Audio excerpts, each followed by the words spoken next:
ঘূর্ণিঝড়ের মহাবিপদ সংকেত আসলে সবাই যখন নিজ বাড়িতে নিরাপদ আশ্রয়ে কিংবা সাইক্লোন সেন্টারে চলে যায়, তখন উত্তাল সমুদ্রে বড় বড় জাহাজ কেন সমুদ্রের মাঝখানে নোঙর করা হয় তার কারণ জানেন কি?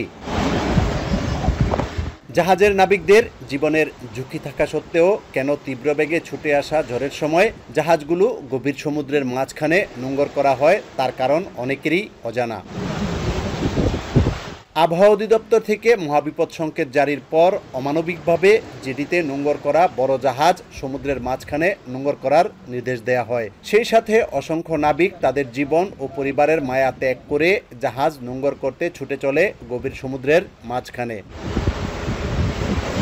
বিশেষজ্ঞদের মতে বন্দরের বড় জাহাজগুলো রশি দিয়ে বাঁধা থাকে। প্রচণ্ড ঝড়ে রশি ছিঁড়ে একটি আরেকটির উপর আছড়ে পড়তে পারে। সেই সাথে মাটি কিংবা বন্দরের অবকাঠামোর সাথে ধাক্কা লেগে ব্যাপক ক্ষতি সাধনের কারণ হয়ে দাঁড়াতে পারে। বন্দরের জেটির যাতে ব্যাপক ক্ষয়ক্ষতি না হয় তাই আন্তর্জাতিক নিয়ম অনুযায়ী বন্দর কর্তৃপক্ষ বড় জাহাজ সমুদ্রের মাঝখানে নোঙরের নির্দেশ দেন।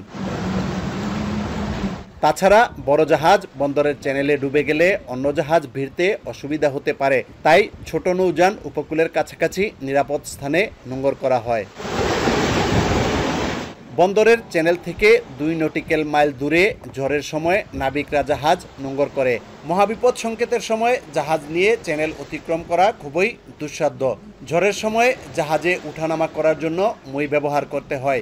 যে কোনো সময় মই ছিঁড়ে যাওয়ার আশঙ্কা থাকে, আর একবার মই ছিঁড়ে পড়লে সরাসরি সাগরে।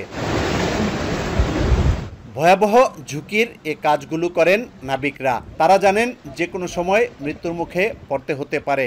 বড় ধরনের ঝড়ের সময় জাহাজের নাবিকদের জন্য না হলেও বড় জাহাজ সমুদ্রের মাঝখানেই নিরাপদ, কারণ যত বড় ঝড়ই হোক না কেন জাহাজ সমুদ্রের ঢেউয়ের সাথে পাল্লা দিয়ে চলতে পারে।